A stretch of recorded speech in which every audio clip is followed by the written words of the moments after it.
Meet Ben Cole. Back in May, I got a chance to sit down with Ben. His channel, Rooted Television, is centered around hunting and maintaining land. Ben even has a podcast with his friend John called Rooted Podcast. Today we talk all about content creation, hunting, and much more. So remember to subscribe and enjoy this episode of Convos with Aaron. Thank you, Ben, for coming on Convos with Aaron. Can you tell us a little bit about yourself? Yeah, absolutely. Thank you so much for having me. So I am the CEO of Rooted Television and the host, and I also manage the farm here at Sinking Creek Ranch where we do whitetail and turkey hunts. Dang. So what's your favorite part, you'd say, about everything you do? Because you do the producing, you do the actual content. Mm-hmm. What do you do? What's your favorite thing to do? Man, I love telling a story. I love telling a story that captivates somebody enough to sit there and watch what we're doing. Wow. But more importantly, I love sharing the gospel. That's the whole point of Rooted Television and the podcast. And everything we do is about Jesus and sharing the gospel and showing people that I am least of all. You know, that's the whole point of it. If I can reach one person, I have done my job. That's great. That's great. And that's a good motivation to have too. Yeah. Because it keeps you going from episode to episode, I can imagine. Yeah. Oh man, it becomes a grind for sure. Yeah. I mean, you know, when you spend 40 days in the trees hunting for deer, and you're like, man, I ain't killed deer yet. This isn't good. Yeah. You know? And you have all this weight on you. You have to step back and realize, okay, this is not for me. This is not me doing this. I'm doing this for the kingdom. I'm doing this to glorify God. Has nothing to do with Ben Cole. I'm just the mouthpiece.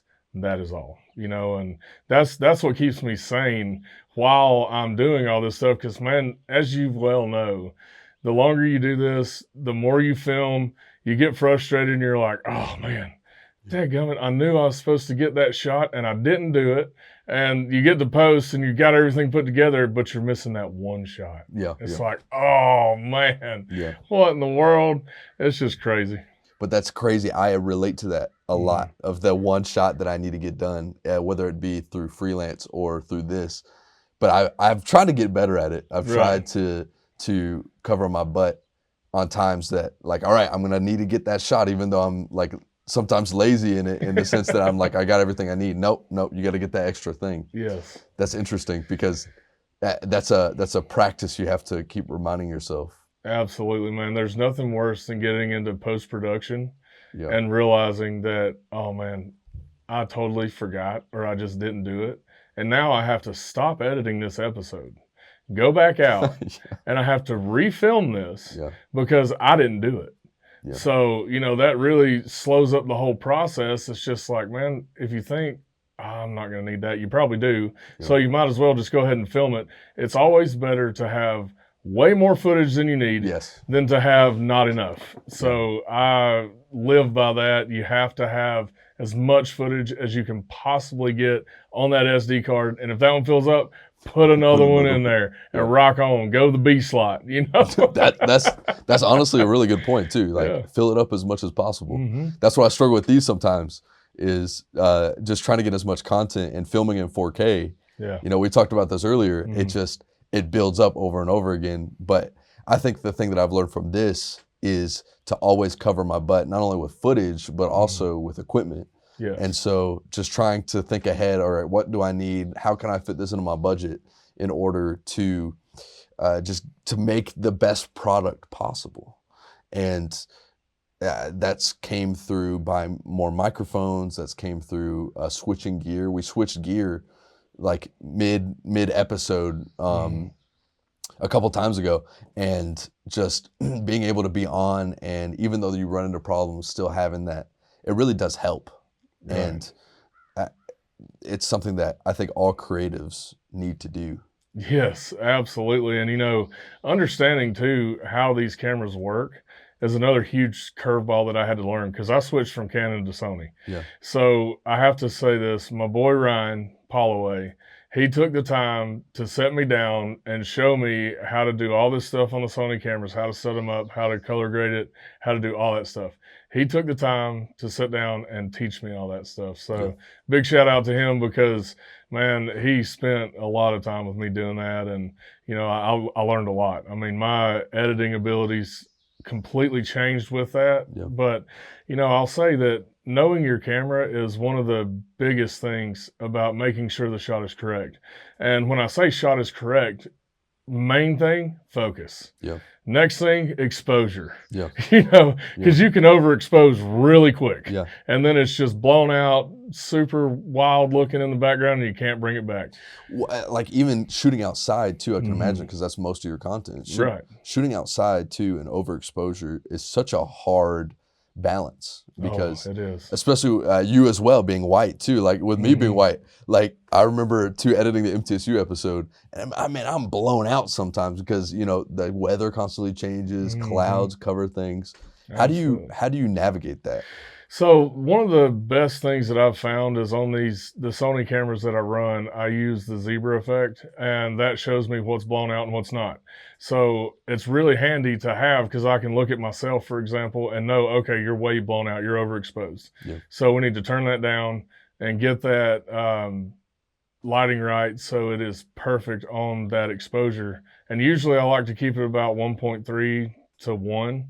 I mean, you can do 1.7 on the meter, but a lot of times 1.7 is too bright. You're talking about aperture. Yes. Yeah. Sure enough. So well, it's my metering bar at the bottom. It tells me like 1.6. It tells me my exposure. So on the aperture, it really just depends on what I'm shooting in and if I need an ND filter or not. And I really like the variable ND filters for that. So I can change in different settings. Like if I'm out, like right now, it's super bright outside. I can turn that thing to max, perfect.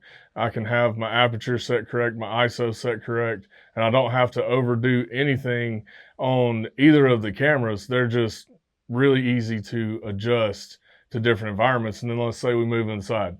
All I have to do is turn it down to minimum or take it off, and I'm ready to go.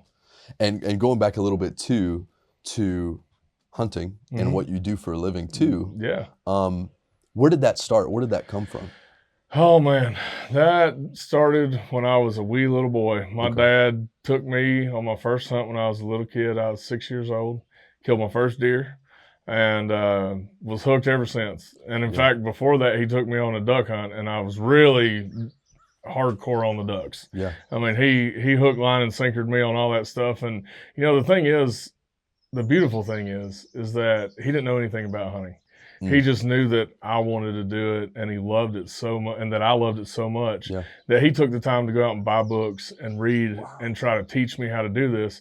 And little did we know that this was going to turn into my livelihood. It was just me and Dad going out, hitting the lake or hitting the deer woods together. He even joined a hunting club. Dang. Just for you. Just for me. I mean, just for me. Now, my brother hunts and all that, but it's not like me. I hunt every single day I possibly can. That's available. And I have to give credit to my dad for instilling all that in me, and aside from the hunting, like the gun safety and all that, he took so much time to ensure that I would always be safe and respect everything, and really live out the Genesis 27:3 and 4, where it says, take your bow and quiver, go out to the field for me, hunt some game, bring it back and make a savory meal. That's paraphrased, by the way. It's not word for word. That's the Ben Standard version. Ben Standard version. That's it. That's just the old memory bank there. But, the funny thing was, though, is I told my mom when I was 6 that I was going to be the next Will Primos. And she was like, you just need to get a job. I was like, no. I ain't getting no job. I'm going to be my own boss. Well, I'm sure I can tell you enjoy it too in your content. I love it. And talking about just that feeling of doing what you love, even on days where you're not feeling like going out there. Has there been times where you feel like, man, I just don't feel like going out there? Yeah. There's a lot of days where I'm just like, you know what? I think I'm going to sleep in today. And then I'm late because my brain's like, no, dude, you need to go. Like, this is you. Just go. You're not going to get the shot if you're not there. like I haven't seen anything in a week, or not the buck I'm after. I'm chasing one buck, because the way I structure the deer that I harvest is by age. I like really mature bucks. I like letting the young ones grow up, get as big as they possibly can. And, I don't judge a deer based on its antler size. I judge a deer based on its age. So I like them 4 years old and older. If I can get them 6, 7 years old, love it, because that is their max potential. And they've had all the time they need to breed, reproduce, and keep building what we have right here. And that's all part of conservation. But like I said, I have to give myself a pep talk. Hey, you're not going to get that shot. And it's tough sometimes though, man. Like I said, if it's been a week or so of just seeing little small bucks or nothing, it's like, man, I don't need to go today. There ain't nothing moving. And then sure enough, the time I don't go, he walks right in front of the camera. Right in front of the oh yeah. Yeah. And I was like, man, I should have went. How do you keep tabs? Through the camera? How do you keep tabs on all these deer around here? Yeah, so I run trail cameras, Wise Eye specifically. They're my bread and butter. They are phenomenal. As you know, there's no cell service here. None. And those cameras get service even when there is absolutely no bars on your phone. Really? Yeah. And, one of the things that I like about using a cell camera is it also helps manage poachers or trespassers. So instead of having to go and check the camera 3 weeks later, 2 weeks later, whatever, it just sends me an image instantly. So that way I can get down here, take care of what I need to, or just watch my bucks grow. Well, how often do you get poachers? Man, I've only had one, actually. And it was 3 weeks later when I found out about it. Wow. Because I went and checked one of the old conventional cameras and put that card in my computer and was like, oh man, this is not good. This is not good. Had a turkey over his shoulder. I was like, oh boy. I'm sure it's defeating too to see that. It is. Yeah, especially since you keep tabs of everything, what's out here. Oh yes. To see a little piece like that go, that's not, man, I can imagine that can be defeating. Oh, it's very defeating because we put so much time and effort into this ranch to make it what it is and to provide the proper living habitat for these animals, that when somebody comes on that's uninvited and just takes something from you, man, that is a pure letdown. That's what that is. Do you connect with nature in a spiritual way, do you think? Oh yeah, man. Oh man, when I'm in the woods, it's the closest I feel to God, because I'm in his creation and I am created by him. And when you sit there and you take away all the distractions that are man-made, you have nothing but his creation, birds, the deer, everything around you is just God. Just Jesus. It's just right there. And you hear nothing. That's why I love not having cell service here. Because when I go sit in a deer stand, no distractions. I can just be at one with my creator, and I don't have to worry about, oh, well, what's going on Instagram or whatever, because that can become an idol so fast. And I am so guilty of that. And the business we're in, we have to be on there. We have to upload content or it doesn't work. It's not the old fashioned days like it used to be. You have to use social media. And man, I have a love-hate relationship with social media. And that's why I come out here and just surround myself in God's greatness and his peace. Because just like right now, you hear nothing man-made. It's quiet. You hear the birds. You hear the creek flowing over there. Just pure bliss out here. I'm sure it's healing too in a lot of ways. And I live in the city, but whenever I do get a chance to get out and get away from cell service, there's like an interesting pressure that leaves you. And it makes you realize how bad it is sometimes. Because like if I have that anxiety and pressure that's on me, and then whenever I remove that forcefully, and essentially like I don't choose to not have cell service here. Like it just doesn't have, there's no cell service here. That's right. It makes you reflect, I think, on that pressure that I was talking about. And to go and transition, when you're creating this content, do you have a goal? Well, and I know you talked about sharing God's love, but more specifically, is it from goal to goal? Like I'm going to go shoot this video and expect this? What does that usually look like? So I have an overall goal, That's my 15-year plan. And that is to eventually build up enough capital to purchase a piece of land so I can donate hunts to kids with disabilities and stuff like that, throughout the year. And, but other than that, it's mainly just short-term goals. Yep. I come up with an idea, or it's hunting season. We need to kill 2 deer in Tennessee. We need to kill deer in Texas, all over the place. We need to go hunt ducks. We have to come up with how many episodes we need. Yeah. And then I have to write a shot list for each one. Yeah. Or it just gets scattered. We have random shots from everywhere under the sun instead of just following that list of B-roll shots like boots in the water, gun loading, ducks flying in, slow motion. And I title it very specifically, side by sides going down a rice field that's flooded with mud flying, slow motion. Wow. Like I really get in depth of what all shots I want. So that way, when you go to make the intro, the outro, the main bulk of the actual footage, it flows beautifully. Like I try to think of how is this going to start? How's it going to end? And how are we going to get there? Yeah. To where it's a story. Yeah. Right. So I love telling stories, and I like for my videos to reflect that story of starting first in the morning. We end up back at the lodge. Everybody's eating. We're all happy. Yeah. That's what it's all about. But I also like sharing the times where we don't kill anything. Yeah. Because that's real. Yeah.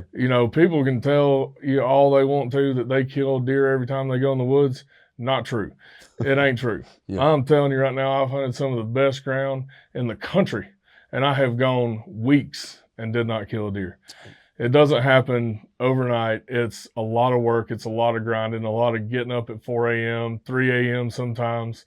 And depending on where you're going, you may have to get up at 2 a.m. So you can get there in enough time to get into your spot, let the woods settle down, and then you hunt all day. Yeah. You may come out for lunch. You may not. You may pack a lunch. So there's a lot of stuff behind the scenes that people do not see that goes into making these episodes. It's a lot of time, it's a lot of effort. And that's why it's so important to break it down into shots on the shot list. So that way, exactly what you're going for, and you don't spend a lot of extra time thinking, well, what shot do we need to get now? Yeah. It's just matter of fact, move on through. And that's hard for me because since I'm going from guest to guest and want to have a more premium experience than just a regular podcast, it's a show essentially. Yeah. It's hard for me to get these certain shots because since the guest is so different, which is intentional, right? I don't have that certain shot list. I have like a little bit, but it's difficult for me to be able to say, all right, I'm going to do this, this, and this when next week it's completely different. Right. But all that said, I can imagine how helpful that is for you because you have a generalization of what to expect. The land, right? Yeah. So you just go down, bullet point, boom, boom, boom, let's get this done. Right. Yeah. That's cool. Yeah. So and really I mainly focus on the B-roll on those shot lists because everybody knows A shots are interviews and kill shots. Yep. That's your A-roll, always will be. Yep. Everybody knows that. So that's not anything that's up for discussion. And one thing that I really enjoy doing is letting anybody that's filming with me to have creative freedom. Like I have a certain way that I like to go, but how we get there, I don't care. Yeah. As long as it's cinematic, in focus, and beautiful, I love it. Yeah. I love it, man. I'm one of the easiest guys to please as far as that goes. Yeah. But I have an overall vision, and I like to go towards that vision, and then everything else is just gravy after that. How does your collaboration process look like? Do you reach out to people? Do people reach out to you? Man, that's interesting that you asked because I haven't really collaborated with a lot of people yet. Okay. And I want to. I would love to do some episodes with some folks, and I've just never really thought about how to go about that. But if I had to guess, if I were to start doing that today, I would just reach out to people. I'd call them up, say, hey, I'm doing this. You want to do it with me? Yeah. We can do a collaboration, whatever. Now, as far as sponsors and stuff go to the show that I'm already working with, yes, we do a lot of collaboration as far as that goes, but I already know going into it, okay, we're getting X amount of guns. So we need to produce X amount of content for what that is. So essentially we're trading guns for work and assets, tangible assets that they can use for marketing. And, I'll say one of the things that I get asked the most is, how do I get sponsored to hunt? I'm a great hunter. Okay, cool. Everybody's a great hunter. Yeah. There's a bunch of them. What makes you different? What can you offer a company that will set you apart from everybody else? Yeah. You have to have something that you can offer somebody. Otherwise, there's a pile of great hunters. Yeah. There's a lot of them. What is your something that you find? Is it something you have to continuously find? Oh man, I'm just old hairy redneck. That's what I am. I am off the cuff, non-scripted. Okay. You know, just whatever comes up here shoots out, and it's just like, well, maybe not said that sometimes, but you know, it's just the way it is. You know, it's the power of the edit too. You can cut some things out. Yeah. Yeah. I mean, we are very unscripted and raw and natural, and I'll tell you one thing that separates me from a lot of people is I get out of my mind excited when I kill a turkey, a deer, ducks. Like I pull a muscle every time in my back, every time I shoot a deer, every single time. Like I will yell at the top of my lungs. Rebel yells, man. Let it out. Yes. That's good. It makes me so excited. If I ever lose that feeling, I'm going to quit. Yeah. Well, I mean, I can imagine you're not going to do that anytime soon. No. Because it's like a new feeling. Every time. It feels the same? Like, does it ever dilute over time? No, not really. I mean, I've been doing this for almost 30 years now, and I've never lost that giddy up. And some of them are more exciting than others. You know, it's like, you know, every hunt's different. So let's say I've been hunting this deer for 3 years, and he finally shows up. Yeah. Finally get to kill him. That's a whole different experience than just sitting down looking up. Oh, sweet, click, boom. Yeah. You know, it's a totally different layout. Yeah. I still get super excited in either one of those. Yeah. But it's just different knowing how much work I put in to harvest this one particular animal that I've been after. And then the next day going and sitting down and sitting there for 30 minutes and, oh, well, that was easy. Yeah. You know, it's just a whole different kind of excitement. They're both fulfilling. I love both of them, but it's totally different. Totally different. I can see that too. Yeah. And it's situational in a sense. Yeah, it is. How do you distribute your content? So we're on YouTube and Carbon TV, and we're looking for new distributors, distributors all the time. So, you know, one thing that I really want to get into is the ad share revenue with different streaming platforms. Yeah. That would be awesome. That's where we're trying to head, but we need to build up our episode count first. Episode count, yeah. And how many episodes are you at right now? Oh, me. I think we're marching towards 20 right now. Wow, that's pretty cool. Yeah, so. Talking about that, and you've moved down here recently. Mm-hmm. Is there anything new about this land that you find different from other experiences, or is it kind of similar? Man, this land holds a lot of value to me because I put in so much work. Okay. Planting the food plots. I'm monitoring the deer, seeing which deer what, finding sheds, creating a history with these animals, and really preparing the best possible habitat they could possibly have, you know. And a lot of people don't understand that, yes, you want the big giant bucks, right? Everybody does. Yeah. However, it all starts with your does, because every buck comes from a doe. It starts as a fawn. Yeah. So you got to take care of your mama deer first, and everything else follows. Because if you're not taking care of your mamas, then they're not going to produce the right kind of milk that they need, so those babies can jump up, run away from predators really fast, grow like they need to grow. That is so important to your herd and managing your herd. It's unbelievable.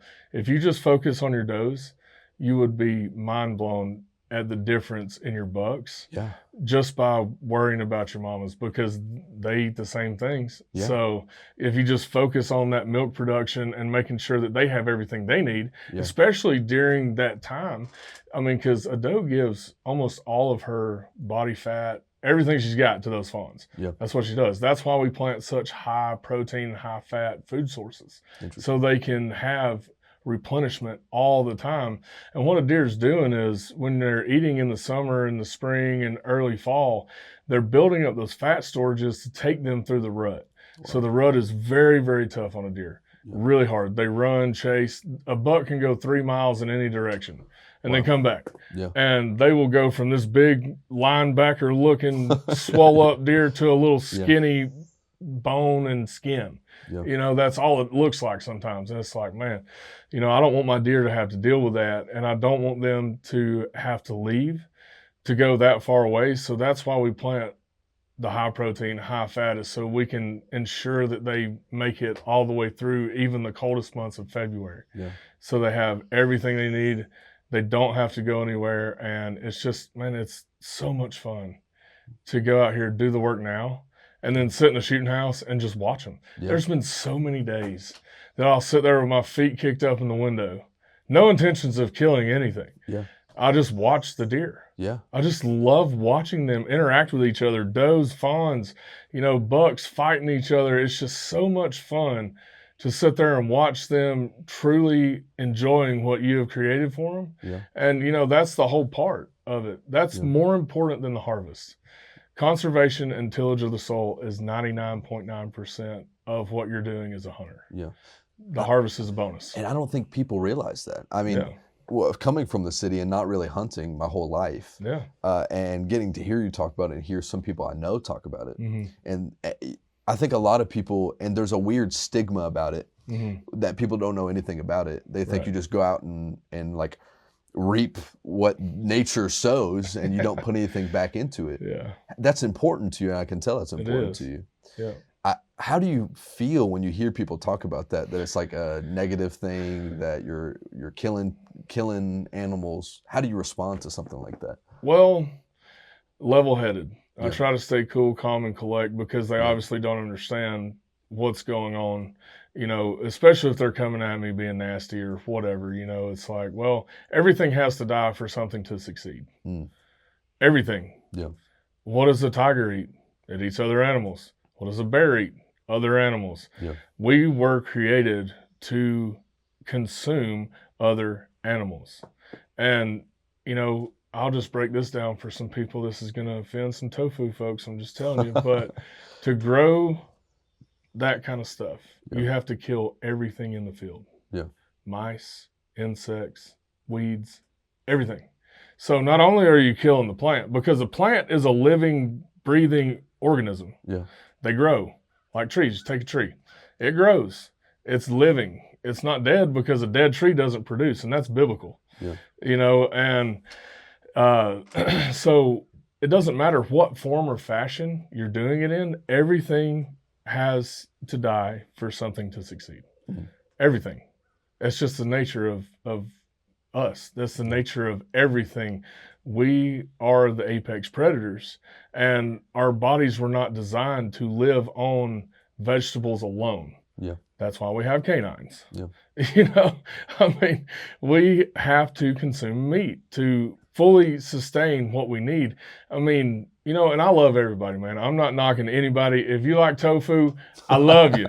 I love you. I do. Yeah. I really do. Yeah. I just don't feel like people need to worry so much about what somebody else is doing and worry about themselves. Yeah. Because, man, if somebody wants to eat tofu, wonderful. That's great. I love it for them. I'm excited. That's wonderful. But at the same time, I don't expect people to get mad at me, for doing what I love. Yeah. And I'm not hunting animals just to kill them. Yeah. We eat them. We eat everything. Yeah. Buddy, I'll tell you right now, you want to come back during deer season, I'll have John come down. He's a chef. Yeah. And he will cook you the best Cajun deer mac and cheese you've ever had in your life. Oh, that sounds good, though. Dude, it is delicious. So we get burger meat made. Yeah. We get the tenderloin, which we make into steaks. We get the hindquarters, which we can also make into steaks, roast, all kinds of stuff, man. And a lot of another cool thing that I like to do is I like to keep the hides. And, I've always said it, the man who has the most hides and the most tires and ammo is going to be the man that wins if times get bad. Yeah. Hey, what are you going to trade with if the economy crashes? Well, I got a whole pile of hides right here. Yeah. I can trade. That's currency at that point, That's smart. And learn how to cook and prepare your own meals. Yeah. I don't need to go to a grocery store to get food. I can walk right out there in those bushes and I can come back with dinner. Yeah. I think that's the problem with civilization right now, right? Yeah. Is that it's like balancing on a thin piece of plywood. Mm-hmm. And it only takes a little bit, the economy crashes, a nuke hits a city, and it goes boom, it's done. Yep. And that's being, I think, resourceful enough to take care of yourself in case something happens like that. Mm-hmm. I don't have that. And you know what? A little bit of me, like I love Taco Bell. Yeah. But a little bit of me is ready and wanting to kind of remove myself a little bit more from that life incrementally. Yeah. Because it's healthy, I feel like, to be prepared. Yeah. Not to be paranoid, but I think there's a peace of mind that I could see that you have when, like you said, you just go out and you get food. Yeah. I'm not worried about it. Like, if something happens and it catastrophically ends, all right, cool. I got a spring right over here. That's my water source. Yeah. I've got deer. I've got turkeys. I've got squirrels, rabbits, all of it. I'm good. I don't need anything. I can walk. Yeah. You know? So and then also, so you do rooted television. Yep. What do you do on the side? Do you do anything on the side too? Yeah, so I manage the Sinking Creek Ranch here. Okay. And we sell whitetail hunts and turkey hunts. And but I do all the guiding. So I'm an official licensed guide here in the state of Tennessee. And I manage the property. So what that means is I do all the conservation work. I do the food plots and clean the trails and everything, set up tree stands, all of it, which is what I love to do. I'm in the woods every day. It's amazing. Nothing more satisfying than being in the woods. Yeah. You know, I noticed something interesting, and I noticed this about the blacksmith that we had on in episode 2, is that whenever somebody's talking about what they love to do, it happens with every guest. They sit up in their chair a little bit more. They get a little bit more excited. They talk more. Yeah. And it's cool to see, and I think that's probably my favorite part about this, is getting to dissect people's craft and what they love to do. Yeah. Because it shows, and I think it's inspirational even to somebody like I don't plan on hunting a whole lot, but it's inspirational to see your enthusiasm for it. You say that. Yeah. Until you do it. Yeah. And you take it from the field to the dinner plate. And then you eat it and you're like, dude, this is the most pure form of meat that I've ever eaten in my life. Yeah. It's pure, untouched. That's like the game taste that people talk about. Oh, yeah. I can take all that out. Yeah. Oh, yeah. Wow. There ain't no gamey taste left. Oh, really? Oh, no. Is that a bad thing? Is that considered a bad thing? Okay. No, it's not. It's just all in someone's palate, what they enjoy, what they don't enjoy. Some people, have never tried wild game. Yeah. So I try to take the gamey taste out for them. But if you want to get real specific on the best way to segue into wild game, turkey nuggets. Deep fried turkey nuggets. It's just like a chicken nugget. It's white meat, just like chicken is. Oh, man. I'm telling you right now, I can eat an entire plate of turkey nuggets and go back for seconds. Dang. In fact, I've introduced several people to wild game with that. Yeah. And they're like, hey, man, when are you going to kill another turkey? I was like, in the spring. Yeah. It's kind of December right now. It's illegal. We can't do that right now. So. Interesting. It's illegal. Yeah. So you can only turkey hunt in certain certain times of the year. Okay. So typically, you can hunt them in the fall, but it's not as fun. Yeah. Because in the fall, they're all grouped up. It's really hard. They don't gobble. They don't strut. They don't do any of that stuff. They can periodically, but they typically do not. Yeah. In the spring, they're fired up, looking for a hen. They're gobbling. They're coming to you. And I've always said this, that when you can feel a turkey drumming in the ground, he's close enough to kill. Interesting. Because he makes this cool noise with his chest, and it's called drumming. Yeah. And it's like a... And you can feel it. You can feel it. You can hear it and feel it. Yeah. When you can hear and feel that, you should have already clicked off the safety because he's about to come around the corner. Yeah. And be like 20 yards from you. Yeah. And, it's all about that. And, man, really ethics is where it all boils down to. I love the ethics side of it too. Dang. You get an adrenaline hit, I can imagine, when you hear that sound like you were saying. Oh, dude, when I hear a turkey gobble first thing in the morning. Yeah. It fires me up. Like I go from like halfway asleep to, oh, where was that? Yeah. Oh, he did it again. Yeah. See you later. Yeah. And I'm going like a little rocket ship right on out of there. I'll go find him and I'll get, try to cut the distance in half, let him gobble again. All right, cool. I go and try to get within 100 yards of him. And then here's the chess match that you're playing with a turkey. Yeah. So in the wild, the hen goes to the tom. Uh-huh. To the longbeard. He's strutting, putting on a show. He's beautiful. The hen, not so much. She's kind of just a normal brown color with a ugly gray head. Yeah. If I'm being honest, which turkey's head's not really what I would consider something beautiful anyway. No, it looks fairly ugly and it is fleshy it is. It's weird, man, but it's so much fun. Yeah. So you're beating nature because the hens go to them and you're making him come to you. Yeah. So you have to learn how to manipulate your turkey calls just right to what they want to hear, and then you also have to learn the art of being quiet, which is really hard to do. Yeah. So a wild turkey, man, he is so smart. He can pinpoint you within 10 foot of where you're calling from. Just the sound. Yeah, just the sound. He can come right there. In fact, and I'll circle back to this in a second, but being specific about that, I had a guy I was taking out here. We stopped on this one ridge. I called, nothing. Called again, nothing. We walked on. Yeah. Came back about 30 minutes later. He's standing there in full strut in the same spot where I called from. Yeah. I was like, what in the world? Yeah. That's wild. Dang. So we ended up killing him. We got him. But it wasn't the way that I thought it was going to be. I thought he was just going to hammer. We sit down, the whole works, but that was not it. That was not the case. And, but man, see, that's the thing. Every hunt is different, and that's what makes it so enjoyable, Yeah. It's so enjoyable to get out there and chase those wild turkeys. But man, they're so smart.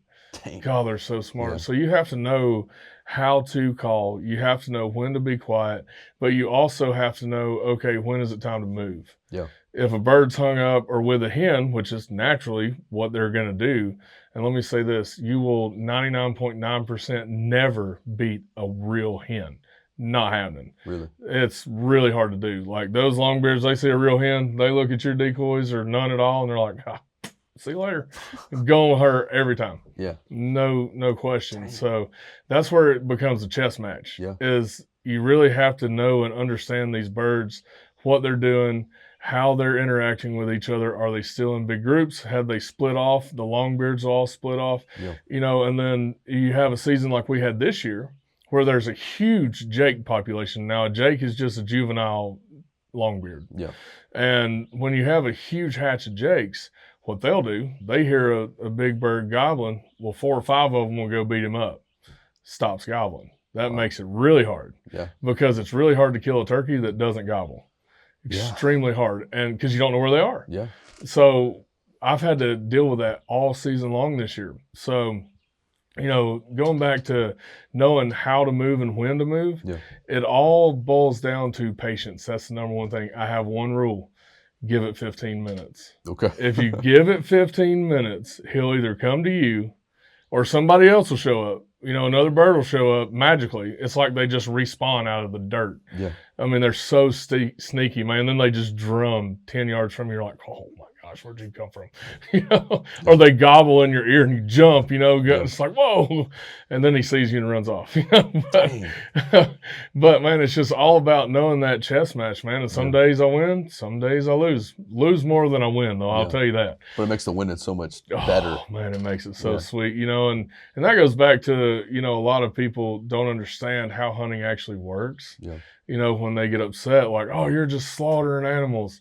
Actually, no. I lose a lot more than I win. Yeah. I mean, you got to think about it. So a turkey can see full color. They can see UV. And they can see better than a deer. Dang. And they can almost see 360 just looking straight ahead. Are they smarter than a deer usually? Is that?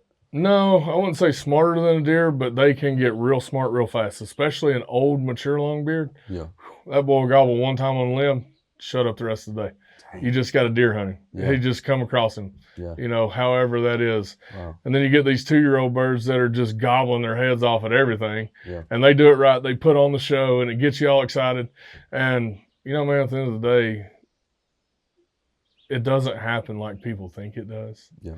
They see these, or even my show, they see us harvesting animals. Okay, well, they don't realize that it took 25 days to kill those 2 animals. Yeah. It's not like I just went out, boom.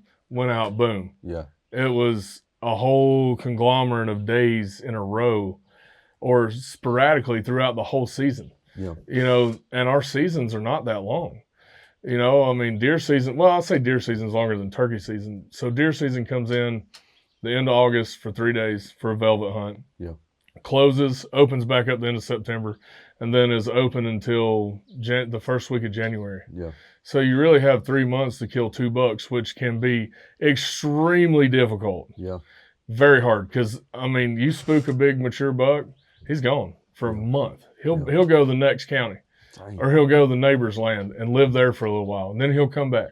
Wow. You know, it's crazy, man. And, you know, we're talking about like how smart different animals are. Yeah. You know, to go back to that point. So you have the turkeys that can see, and then you have the deer that can smell, see, and hear. Dang. So you got to beat all the senses. Yeah. So it's not easy. Yeah. There's nothing easy about it. You know, the wind swirls and there's a deer 200 yards away from you. They put their nose straight up in the air. Wow. And then they're gone. They'll blow and they're out of there. Dang. Over. Hunt's done. Wow. You have no second chances there. So it all has to align perfectly to happen. Yeah. You know, it's not like we're just out here, you know, like Buffalo Bill did back in the day and just slaughtered bison, you know. We're not doing that. I kill 2 to 5 deer a year, and I donate majority of that to people who are hungry. Yeah. Like, that's the whole point. We have this program in Tennessee called Hunters for the Hungry. Okay. And so any deer that I'm not going to eat, I pay for the processing or donate it or whatever. Or even if I got a friend that's like, hey, man, I need some deer meat. I could really use it right now. Yeah. Heck yeah. Absolutely. Let me feed you. Has there been a point where you have been pressed by somebody? A little bit. Yeah. Okay. Social media primarily. You know, back in the day when I really started growing, I had people like, oh, you're going to hell for this. Really? And I was like, oh, yeah. Wow. Yeah. I was like, well, technically, no, because in the book of Genesis, I have to read this specific verse, but it says, I give you all these for food. It's dominion, essentially, over... Exactly. Animal, we have dominion over the creatures of the earth, the birds of the air, the fish of the sea. Yeah. He gives those to us as food. He is God. And why would he do that? Why would he tell Peter, hey, go be with the Gentiles. You can eat all this stuff. And it's all like hogs and everything the Gentiles are eating. I'm a Gentile. You know, I'm out here eating bacon, you know, in the mornings. Hey, I love a good side of bacon. But, you know, that's my point is he said, how can you consider something unclean that I said was clean? Yeah. That says it. If you believe in God and you believe the Bible for every single word, then hunting should not be an issue. Yeah. A good example of that is Jacob and Esau. Yeah. When is it Jacob stays and Esau goes and hunts and brings back the food. Mm-hmm. That's about as textbook of an example as possible. Nimrod was a great hunter. That's what Nimrod actually means is hunter. I didn't know that. Yeah. Dang. Yeah, I think there's 46 references to hunting in the Bible. Well, really, I can imagine, Yeah, I mean, it may not be exact, but if my memory serves me correct, I think it's 46 or around there somewhere. But, you know, it's biblical. Yeah. My problem is when you're doing it for sport, when you're out here just killing just to kill. Okay, I have a problem with that too. Yeah. You know, if you're not going to eat what you kill, there's no sense in killing it. Well, it's like Native Americans talking about the buffalo. Yeah. From what I've gathered in my limited research of it, I'm not a researcher. Yeah. But from what I've learned is they used every part of the bison. Yeah. And you're going back to what you were talking about too. You know, you use the hide, you keep it, you try to eat every part of it. Mm-hmm. Is there a part of an animal that you don't usually eat? I try to stay away from tendons and ligaments. They're not very good. Okay. They're really hard, gristly taste, and it's just not good. And in fact, I think the Native Americans use those for like tying broadheads and stuff on there. Yeah. I think I could be wrong, but I mean, I would think that would hold very well. Yeah, I can imagine. Yeah. I think that's where sinew comes from. I'm not sure. The term is sinew, but I'm not exactly sure how they, you know, acquired that, but I know it had something to do with an animal part. Yeah. So you have the major 2 seasons that you're involved in, which is deer season and turkey season, correct? That's right. Which one of those do you prefer more? Ducks. Ducks. Okay. Yeah, duck season. So duck season overlaps with deer season, but the good thing is when it gets really good in January, we're closed in deer season here. Yeah. So I can go live in Arkansas for a month and shoot ducks every day. Wow. You know, but ducks is my favorite, man, because we get to be together, a bunch of dudes talking about Jesus in his creation. The only time you have to be quiet is when the ducks are working in. And that is it. Cooking biscuits in the blind. It's just a really good atmosphere to be in. But I like deer overall because there's more meat per capita, right? So I have to shoot 100 ducks to equal the same amount of meat as on one deer. So hypothetically, now there are limits and all that, and we strictly abide by the laws and regulations. But it's just, dude, and I love deer meat. I love it. I love a deer burger. I mean, and you were talking about Taco Bell earlier. Dude, you just come back during deer season and I will make you some deer tacos and you'll quit eating Taco Bell. Is it like ground deer? Deer? Ground deer, just like burger meat. So that's what it is. Cool. Yeah. So is that what you would consider to be your favorite type of meat? I'll just say this. I like deer meat any way John fixes it. Okay. It's never been bad. The chef guy you're talking about. So John is one of my best friends, my brother. I trust that dude with anything I have. He is the one that started with me at Rooted Television. I met him through a barber, Woods Viking. Sean Templeton. He introduced me to John. And I'll tell you, I told John when we first started, our first conversation, I said, look, man, I don't know if I can pay you or not, but this is what I'm doing and you're welcome. And he has been with me every step of the way, has never asked for anything. I was doing a podcast before, that didn't do well. And I was like, never again, never doing a podcast again of my own. And he kept on me. He's like, dude, you need to do a podcast. You got a lot of cool stories. I was like, not doing it, John. Not doing it. Not even entertaining it. And then eventually about a year later, he said, dude, just do the podcast. I said, okay, I will. But here's the deal. You have to own half of it, and you have to do it with me. Dang. Because I don't want to do it by myself. And if you want to do it with me, sweet. We'll do it. We'll rock it, make it awesome, and go from there. But, I mean, that guy, I'm telling you, he will be with me not only as a friend, but I mean, heck, John's past friend, he's my brother. He's family, man.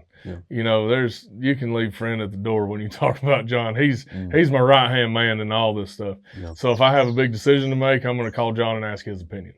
Because I really trust what he has to say, and he's very business-minded, and I appreciate that about him. And, but he's the reason we're doing Rooted Podcast. So, and he's still with me, Rooted Television. And I love, too, that you talk about your show as a show. And I think people associate YouTube with not being television. But it is. It absolutely is. It feels, especially I grew up watching YouTube and not television. Right. Even though they're the same thing in a lot of sense. Like you have a product, you release quarterly or not quarterly, weekly, and people watch it like they watch TV shows. Exactly. I don't get what people have against YouTube. I think it's probably because it's a lot of traditional media people being like, hey, you have to do it this way. You have to be distributed by a network or something like that. Here's my philosophy on networks. When I have to pay to be on air. Really? Oh, yeah. All these hunting networks, you have to pay. I didn't know that. I don't feel like I should have to pay for the content that I've already paid to create. Yeah. It's my content. I should be able to upload it for free or somebody pay me for it. Yeah. I'm not going to pay somebody to be on their platform. I'm not going to do it. Because you're right. YouTube has the biggest audience, and it's free. Yeah. What are some of your different avenues of resources when it comes to Rooted Television? Do you sell merch? We did. We shut down the store for right now, but we're redesigning some stuff, bringing it back out.